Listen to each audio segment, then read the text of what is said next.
வணக்கம் நண்பர்களே, நான் உங்கள் ஸ்ரீவித்யா. இன்றைக்கு நான் தங்களோடு பகிரப்போவது சிவகாமியின் சபதம் பகுதி 3 அத்தியாயம் 27 வெற்றி வீரர். சோழ நாட்டைச் சேர்ந்த திருவெண்காடு எனும் கிராமம் திமிலோகப்பட்டு கொண்டிருந்தது. பல்லவ சாம்ராஜ்யத்தின் குமார சக்கரவர்த்தி நரசிம்மவர்மர் அன்று அந்த கிராமத்துக்கு விஜயம் செய்ய போகிறார். தம் ஆறுயிர் தோழரான வீர தளபதி பரஞ்சோதியையும் அழைத்து வரப்போகிறார் எனும் செய்தி வந்ததிலிருந்து அந்த ஊரார் யாரும் பூமியிலேயே நிற்கவில்லை.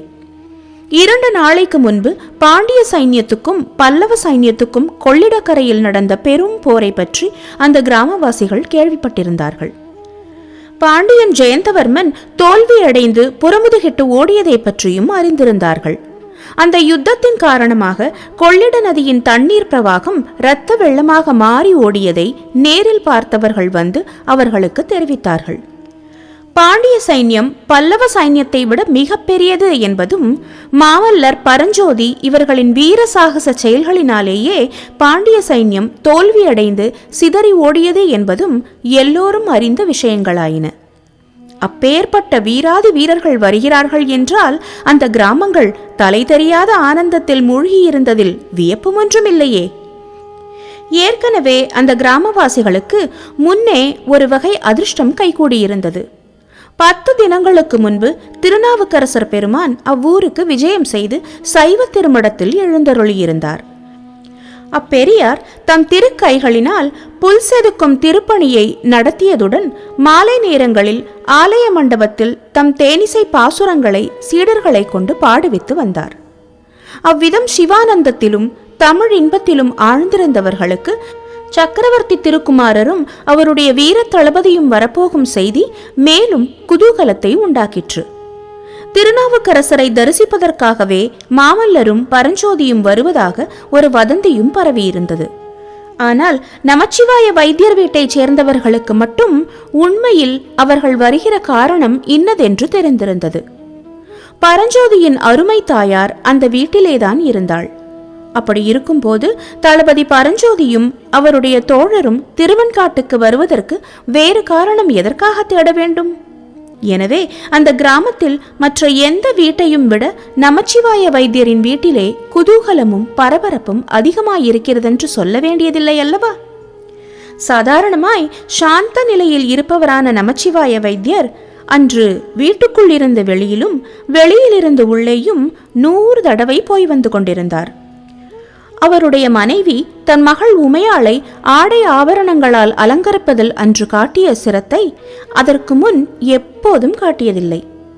உமையாளின் தம்பியும் தங்கைகளும் அவளை பரிகாசம் செய்வதில் மிகவும் தீவிரமாயிருந்தார்கள்.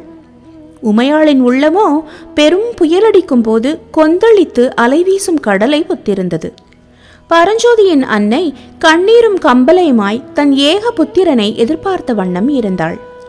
இங்கு இப்படி இருக்க திருவெண்காட்டுக்கு ஒரு யோசனை தூரத்தில் வந்து கொண்டிருந்த மாமல்லர் பரஞ்சோதி இவர்களுக்குள்ளே மாமல்லரிடமே அதிக உற்சாகம் காணப்பட்டது. பரஞ்சோதியின் முகத்தில் சோர்வு அதிகமாயிருந்ததுடன் அவருடைய குதிரை அடிக்கடி பின்னால் தங்கியது.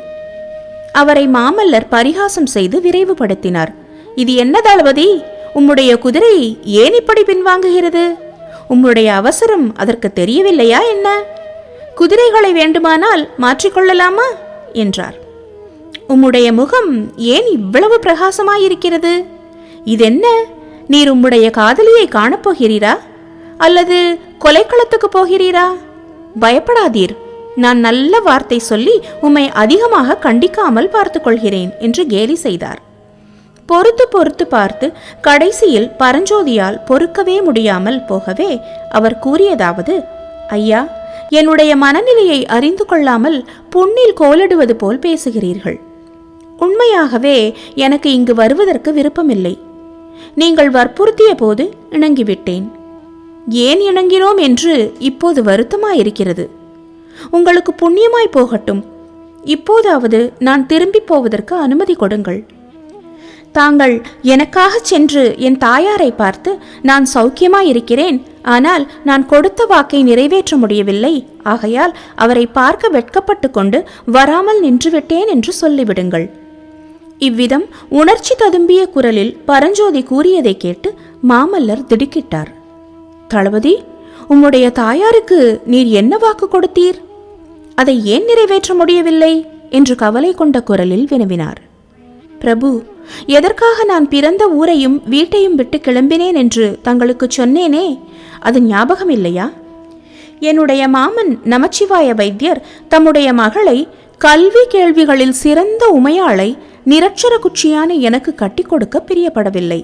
அதற்காக கல்வியினர் கரையில்லாத காஞ்சி மாநகருக்கு போய் வாகீச பெருமானின் திருமணத்தில் சேர்ந்து படித்து சகலகலா வல்லவனாக திரும்பி வரும் எண்ணத்துடன் புறப்பட்டேன். ஆனால் நடந்தது என்ன? போனது போலவே நிரட்சர குச்சியாக திரும்பி வந்திருக்கிறேன். திருநாவுக்கரசர் பெருமானை கண்ணால் கூட பார்க்கவில்லை என்று பரஞ்சோதி சொல்லி வந்தபோது நரசிம்மவர்மர் கலகலவென்று சிரித்தார்.